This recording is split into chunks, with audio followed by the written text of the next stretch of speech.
Hey, it's Chris, and I've lost 35 pounds in 3 months, and I got some tips, tricks, and some hacks for you. 10 of them, to be precise. Before we get into them, though, all the quick YouTube stuff. If you're into keto content and like keto recipes and tip and tricks videos like this one, consider subscribing. Also, if you've been in the lifestyle for a little bit and have some tips, tricks, or hacks, please leave a comment below and share them with everybody. Hack number 1 has to do with proportion size and saving a little cash. Let's say you tried my recipe for the 2-bite air-fried cheese-stuffed chicken parmesan bites, and you wanted a little marinara sauce to dip them in. But you just need a little bit. You don't want to waste a whole jar of that no sugar added sauce you like. All you gotta do is take out the little that you need and put the rest into an ice cube tray. Stick it in the freezer overnight. Next morning, get yourself a Ziploc bag and a marker. Take the frozen marinara cubes out of the tray, throw them in the bag, and now you got 2-3 tablespoon portions of pasta sauce that you can use here and there for when you just need a little bit.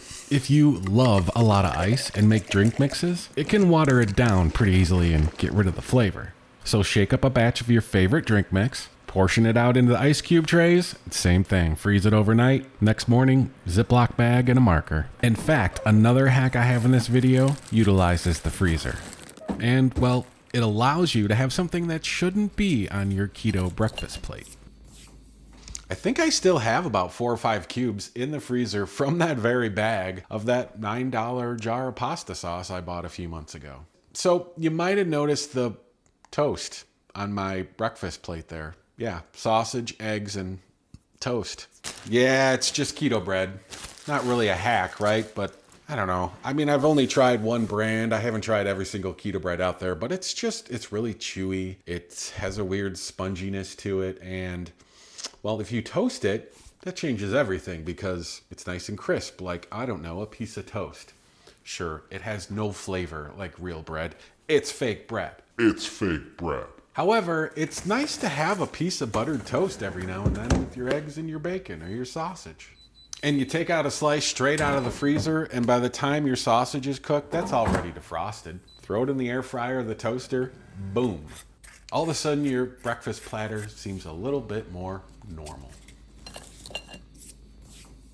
This next hack is for all my fellow onion lovers out there. Most keto recipe probably uses onion powder or, no onion or a very tiny amount of onion. Onions are just very sneaky when it comes to carbs. For example, 30 grams. This little pile of chopped onion right here, over 2 carbs. So how do we get that onion flavor without the carbs? Chives. Remember that 30 grams of onion? It would take about 2.5 cups of chopped chives to hit that many carbs. And chives are a great garnish too. I've been throwing this stuff basically on top of everything. Love it with eggs. I even went out and bought some seeds, and I'm gonna attempt to grow some kitchen countertop chives. By the way, nothing's growing in that pot yet, so I don't know what I'm doing wrong. Probably the holy grail of foods when it comes to the keto lifestyle is chicken wings. And I got a hack that'll basically make them super crispy in the air fryer every single time. In fact, I have an entire video on it. I'll link it down in the description below. But if you decide to watch it, just know that I do add flour to the process. You'll want to skip that point if you're on keto. And I also add a little honey to the buffalo sauce that we made. You'll want to obviously skip that part too, but you will not be disappointed. But here's the lowdown anyway. Well beforehand, take them out of whatever packaging they're in, get them dry as possible with paper towels, put them on a wire rack, put them in the fridge for at least a few hours. Then take them out, put them in a Ziploc bag with about a teaspoon or 2, depending on how many wings you got in there, of baking powder. Shake it up really good. You could throw in a few spices in there if you want. Like I said, in this video, I used flour and baking powder, so you gotta take out the flour. It's definitely a keto hack everybody should know if you're air frying chicken wings. Hack number 5 is actually pretty simple. It's basically the 3 small appliances that I've used very frequently in the last few months. First of all, a vacuum sealer. If you're doing keto, you're probably buying protein in bulk, and it's just gonna keep all the meat nice and fresh. Plus, it's nice to have if you have a sous vide, which is actually appliance number 2. If you meal prep and you want to cook your proteins ahead of time, like cooking chicken to perfection and even nailing that steak temperature you love. And finally is the air fryer. Meatballs. chicken wings. There are tons of keto-friendly foods that you can make in the air fryer. And if you're looking for recipes for the air fryer, this channel will show you some keto ones and some not so keto ones.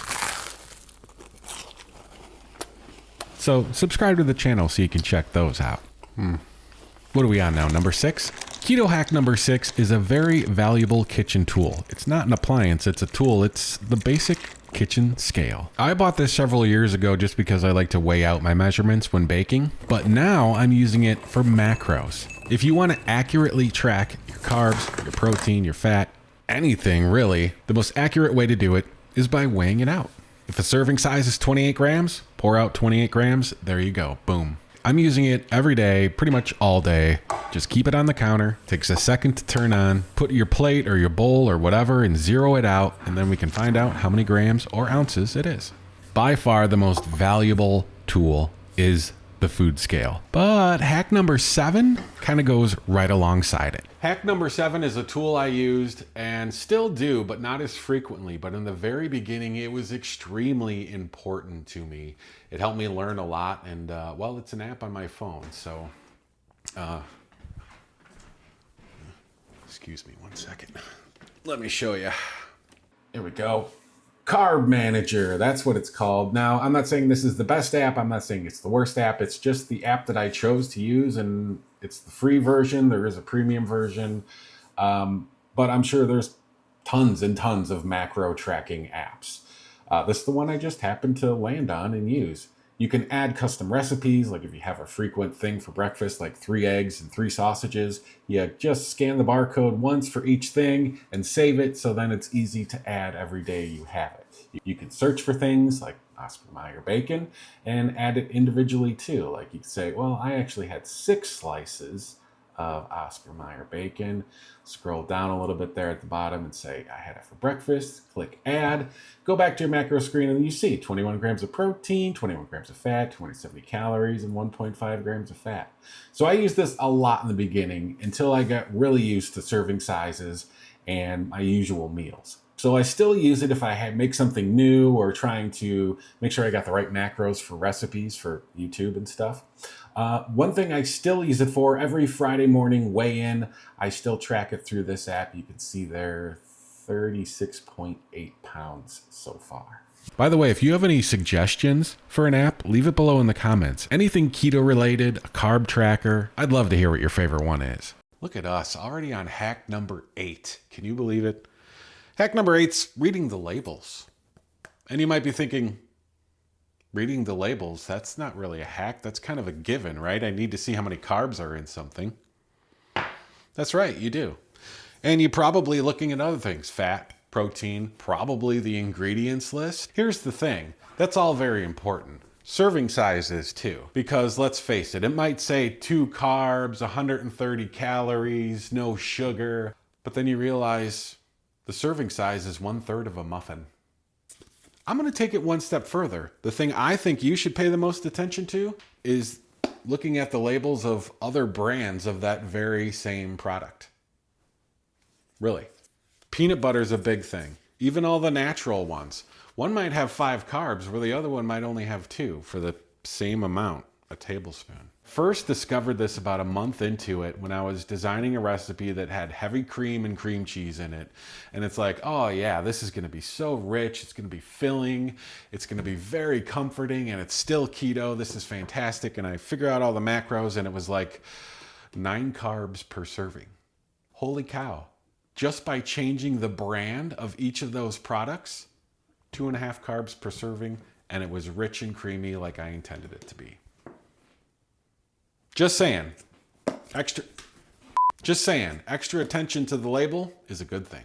This next hack is kind of a Captain Obvious. It's a well-stocked pantry. Make sure you have the essentials you need on hand, but most importantly, the snacks. I like to keep beef sticks on hand, cottage cheese. Always make sure I got the keto-friendly protein bars, olives or pickles. I love pistachios, so I got like 2 or 3 different flavors of pistachios in there. I weigh them out on the scale and have a snack. Sometimes, if I'm really hungry in the afternoon, a serving of cottage cheese, a serving of pistachios, a beef stick, some of my favorite olives in the world, fermented probiotic ones from Olive My Pickle, link in the description. They sent these over. They are so amazing. If you're an olive fan, you gotta check these out. I make a little plate, a little snack plate, and it's all with the essentials that I have around at all times. And it's important so you don't, reach for the bad stuff. Hack number 10. Number 10, the final hack is stop. Stop. Really, stop. Stop doing keto. Honestly, it's been great. I've done it twice. It's a keto vacation. You gotta go back to it, but give yourself a keto break. So this is how it all began for me. I decided to give keto a try, and I figured I'll give it a solid month and see what happens. I was wondering all sorts of things. Was I gonna be hungry all the time? Was I gonna be able to survive all the restrictions? Am I gonna feel good? Also, will I lose weight? Everything worked out fine in that month. And the plan was, if everything was positive, I would stop, but then continue. I would give myself a little reset, enjoy a few things that I might have missed, and then continue on with it. And if it wasn't working and I felt miserable and I wasn't really losing anything, then it's like, well, at least I gave it a try and it wasn't for me. Don't do it every other day or every weekend, that's just not gonna be good. But definitely give yourself a break. Thanks for watching the video. If this helped you at all, if you liked any of the hacks, make sure to give it a like. Subscribe if you haven't already, because that tells YouTube you wanna cook with Chris again. I'm cooking with Chris. Thanks for watching.